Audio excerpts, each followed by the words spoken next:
நாங்க இந்த ஊரோட தலைவர் ரகுராம் வீட்டை சேர்ந்தவங்க. என்ன விஷயம்? புவனேஸ்வரிங்கிறவங்களுக்கு நீங்க தானே பத்திரம் ரெடி பண்ணி கொடுத்தீங்க?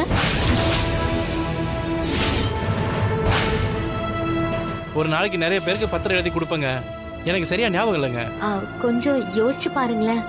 புவனேஸ்வரி உங்ககிட்ட 2 பத்திரம் ரெடி பண்ண சொல்லிருக்காங்க. ஒரு பத்திரம் அவங்க பேர்லயும் இன்னொரு பத்திரம் வைத்தியநாதன்ற பேர்லயும் ரெடி பண்ணிருப்பாங்க. அது மாதிரிலாம் எதுவும் இல்லையே சார். உங்க ஆபீஸ்ல தான் சொன்னாங்க புவனேஸ்வரிக்கு நீங்க தான் பத்திரம் ரெடி பண்ணி கொடுத்திருக்கீங்க. அதெல்லாம் சரிங்க. ஆனா 2 பத்திரம்லாம் நான் யாருக்கும் எழுதி கொடுக்கலங்க. சார் ப்ளீஸ் சார், அவங்க எங்க வீட்டை ஏமாத்தி எழுதி வாங்கியிருக்காங்க. அதை நீங்க வந்து சொன்னாதான் எங்களால நிரூபிக்க முடியும். நீங்க என்ன சொல்றீங்கன்னு எனக்கு புரியல. அந்த மாதிரிலாம் நான் யாருக்குமே எழுதி கொடுக்கலைங்க. இங்க பாருங்க, அவங்களுக்காக நீங்க போய் சொல்லாதீங்க. ஒழுங்கா உண்மையை சொல்லுங்க. இல்லனா நாங்க போலீஸ் கிட்ட போக வேண்டியதா இருக்கும். நீங்க எங்க வேணா போங்க. நான் ஒரு டாக்குமெண்ட் தான் எழுதி கொடுத்தேன். ரெஜிஸ்டர் ஆபீஸ்ல அதுதான் பதிஞ்சிருக்கு. நீங்க என்னமோ சொல்றத பார்த்தா நான் ஏதோ ஃப்ராட் பண்ண மாதிரி சொல்றீங்க. இப்படி தேவையில்லாம என் மேல பழி போடாதீங்க. இவங்க ஏதோ பேசிக்கிறாங்கன்னு தெரியுது, ஆனா என்ன பேசுறாங்கன்னு கேட்க மாட்டேங்குது. இந்த பாருங்க, நீங்க எழுதி கொடுத்த பத்திரத்தால இப்ப எங்க வீடு எங்களை விட்டு போக போகுது. எங்க குடும்பமே ரோட்டுக்கு வந்துடும். ப்ளீஸ் நீங்க எங்க கூட வந்து பஞ்சாயத்துல உண்மையை சொல்லுங்க. அதான் நான் சொல்றேன்ல, எனக்கு எதுவும் தெரியாதுன்னு. மரியாதை இங்கிருந்து போங்க. யோ, நீ தான் அந்த புவனேஸ்வரிக்கு எழுதி கொடுத்திருக்க நல்லா தெரியுது. மரியாதையா வந்து உண்மையை சொல்லு, இல்லனா உன்னை சும்மா விட மாட்டேன். என்ன ரவுடி தரம் பண்றியா?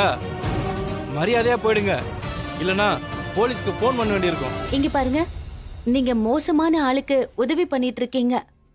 அது உங்களுக்கே ஆபத்துல போய் முடியும். அப்பதான் உங்களுக்கு புவனேஸ்வரி யாருன்னு புரியும். வா சீனு.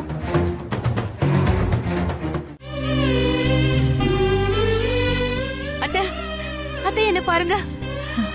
உங்களுக்கு ஒண்ணும் இல்ல அத்தை, பயப்படாதீங்க. அம்மா, கொஞ்ச நேரத்துல இப்படி எல்லாரையும் பயமுறுத்திட்டீங்களேம்மா.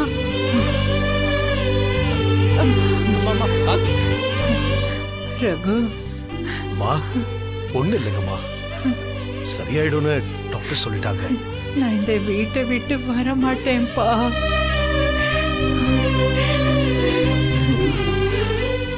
இந்த வீட்டை விட்டா எனக்கு வேற எதுவுமே தெரியாதுடா. என் உலகமே இதுதான்ப்பா.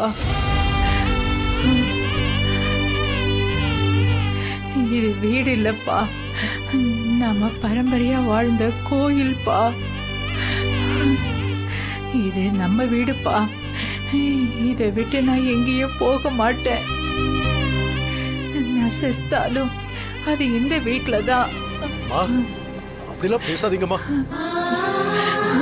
அத்தை, அத்தை அழாதீங்க அத்தை.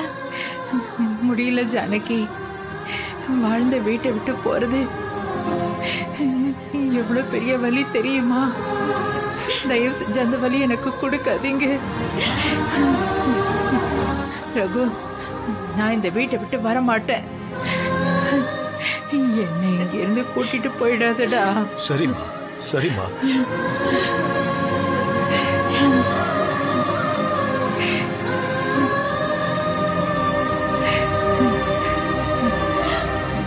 ஜானகி, ஜானகி, அவங்கிட்ட சொல்லுமா,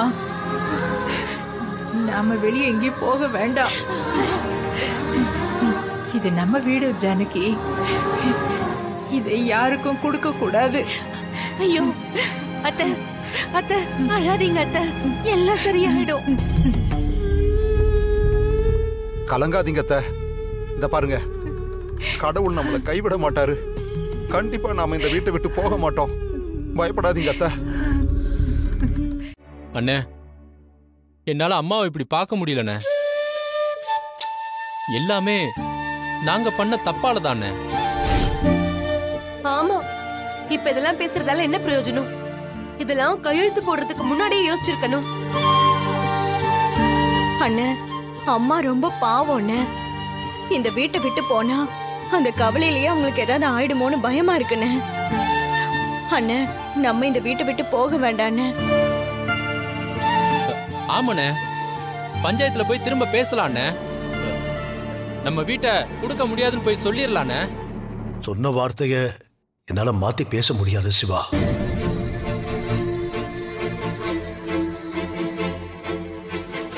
அது மட்டும் இல்ல, இப்ப நம்ம வீட்டை கொடுக்க முடியாதுன்னு சொன்னா புவனேஸ்வரி கோர்ட்டு கேஸ்னு போவா.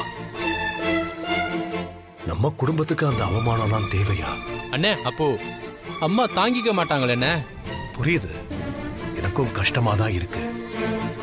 ஆனா இப்ப நமக்கு வேற வழி இல்ல. விடு, நான் அம்மாவை சமாதானப்படுத்திட்டு வரேன்.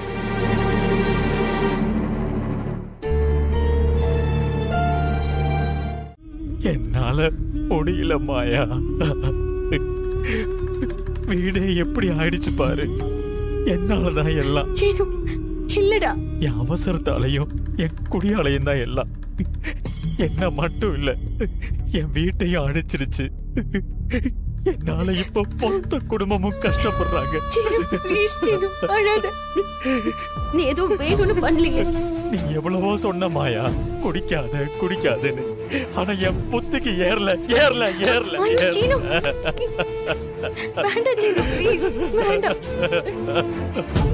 உன்கிட்ட ஈகோ பார்த்து மொத்த குடும்பத்தோட சந்தோஷத்தையும் அழிச்சிட்டேன். இப்ப இந்த வீடு போக போகுது. மாமாக்கு இருந்த மரியாதை எல்லாம் போச்சு. உன் பேச்ச நான் கேட்டிருக்கணும் மாயா. நான் தப்பு பண்ணிட்டேன், தப்பு பண்ணிட்டேன். என்னடா பண்ற? சாரி மாயா. பாரு, இது பாரு. நீ யாருக்கும் எந்த கெடுதலும் பண்ணல. உன்னோட வீக்னஸ் புவனேஸ்வரி யூஸ் பண்ணிக்கிட்டா. இதுல உன் தப்பு இல்ல.